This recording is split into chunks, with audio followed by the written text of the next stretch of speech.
টোকেনের মাধ্যমে গরুগুলা যেগুলো অবৈধ গরু সেগুলো জায়েজ হয়ে যায়। পথের দিক দিয়ে দিনের বেলায় রাত্রের বেলায় গরু আনিয়া এভাবে একটা মজুত করা এলাকার গরুর তো রাজ নেবারের বরমায়া গরু আই আর গরু বাজারে লই যাই, বাজারে আর ফিরিও না।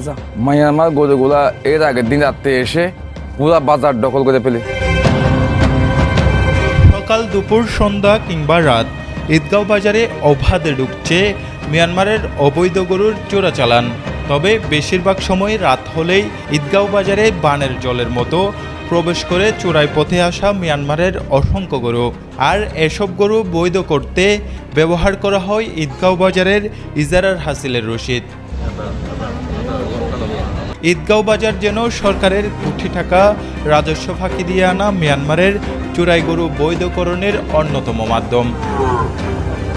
অনুসন্ধানে জানা যায় উপজেলার ভাদিতলা, দরগাপাড়া, কালেরছড়া, তুলিয়াপাড়া ও রশিদনগরের হামিরপাড়া হয়ে ঈদগাঁও বাজারে ঢুকে এসব চোরাই গরুর চালান, যার সাথে সরাসরি জড়িত বাজার ইজারাদার সহ ঈদগাঁওয়ের বেশ কয়েকটি রাজনৈতিক দলের ব্যক্তিবর্গ ও জনপ্রতিনিধিরা।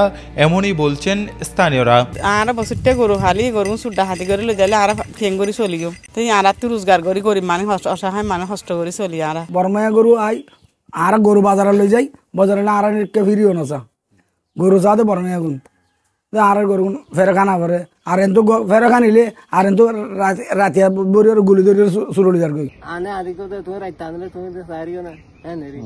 জানা যায় বেশিরভাগ সময় রামু উপজেলার পাহাড়ি জনপদ ঈদগড় ও পার্বত্য নাইক্ষ্যংছড়ি উপজেলার মিয়ানমার সীমান্ত দিয়ে পাচার করে আনা শত শত গরু ঈদগাঁও ইউনিয়নের বাদিতলা হয়ে তোলা হয় ঈদগাঁও বাজারে।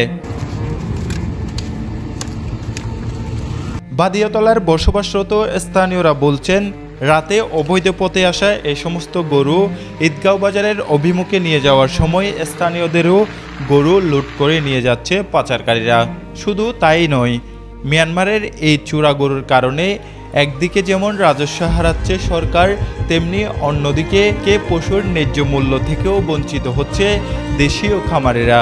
অবৈধ গরু মায়ানমার থেকে আসতেছে, এইটার হাত থেকে আমরা এলাকার সাধারণ যারা কামারি আছে তাদের গরু রক্ষা হচ্ছে না। আমাদের এখান থেকে গত পরশুদিন রাতে 3টা গরু চুরি করে নিয়ে গেছে। যাওয়ার সময় অস্ত্র একটা মসজিদে ইমামকে মারছে, আর একটা মসজিদের মুসল্লিকে মারছে।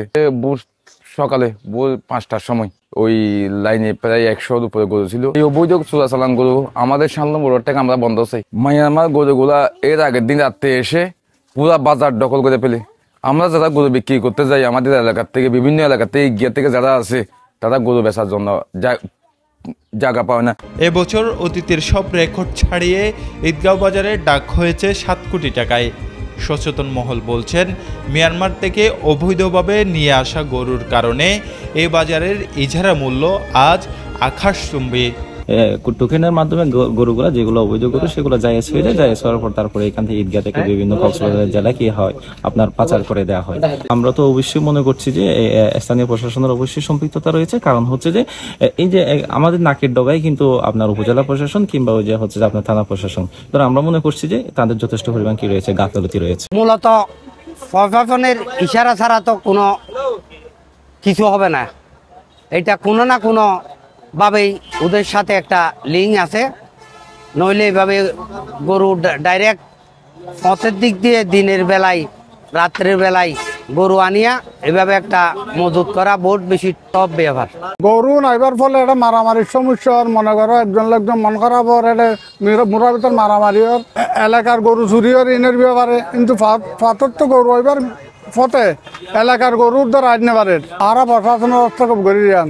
নতুন সরকার আসার পরে এটা চোরাচালান বন্ধ হয়ে যাবে, কিন্তু অদ্যবধি বন্ধ হয় নাই, বরং আরো দিন দিন এটা চোরাচালান বৃদ্ধি পাচ্ছে। এই বিয়ায় যে একটা কালিছড়ায় যে একটা বিশৃঙ্খল পরিস্থিতি দেখতে পাচ্ছি, এটা নিয়ে হয়তো যে কোনো মুহূর্তে একটা বড় ধরনের অঘটন ঘটতে পারে।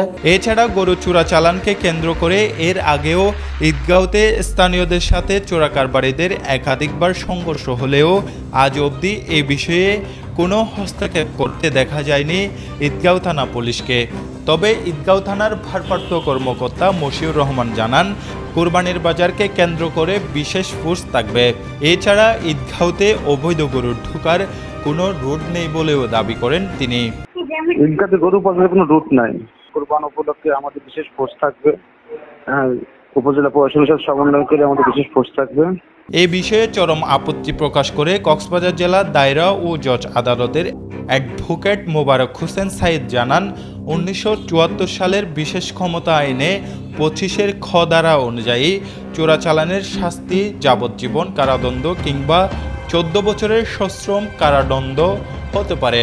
উক্ত অপরাধের জন্য মৃত্যুদণ্ড, যাবজ্জীবন কারাদণ্ড কিংবা 14 বছরের মেয়াদ পর্যন্ত সশ্রম কারাদণ্ডে দণ্ডিত হবে। তবে উহা কোনো ক্রমেই 2 বছরের কম হইবে না ও তদুপরি অর্থদণ্ডে দণ্ডিত হবে। এদিকে শুক্রবার সন্ধ্যায় বাজারে অবৈধ গরুর ঢোকার খবর পাওয়া গেছে, কিন্তু এই বিষয়ে ঈদগাঁও বাজারের ইজারাদার আব্দুর রহিম জানান, অভিযান হওয়ার পর থেকে কোনো অবৈধ গরু আসছে না, তবে দুঃসাপালেন কলঘর বাজারের দিকে। ইউনো 6 তারিখ আইসা যেগুলো যাচাই বাছাই করছিল এগুলো তারা আর আসে নাই, বুঝছেন? আর যেগুলো হচ্ছে এগুলো কলঘরে হচ্ছে, এগুলো দেখেন আপনারা। সর্বশেষ 6 মে ভ্রাম্যমাণ আদালতের মাধ্যমে অবৈধভাবে মিয়ানমার থেকে আনা 155টি গরু জব্দ করা হয়। পরে তা 9/6-এর মাধ্যমে ছাড়িয়ে নেওয়া হয় বলে জানা যায়। এত আলোচনা সমালোচনা ও বরংবার সংঘর্ষের পরও ঈদগাঁও বাজারে বন্ধ হচ্ছে না এ অবৈধ গরুর চালান, আর সব দেখেও যেন না দেখার ভান করছে সংশ্লিষ্ট প্রশাসন, এমনই অভিযোগ স্থানীয়দের। News desk, TTN, Cox's Bazar.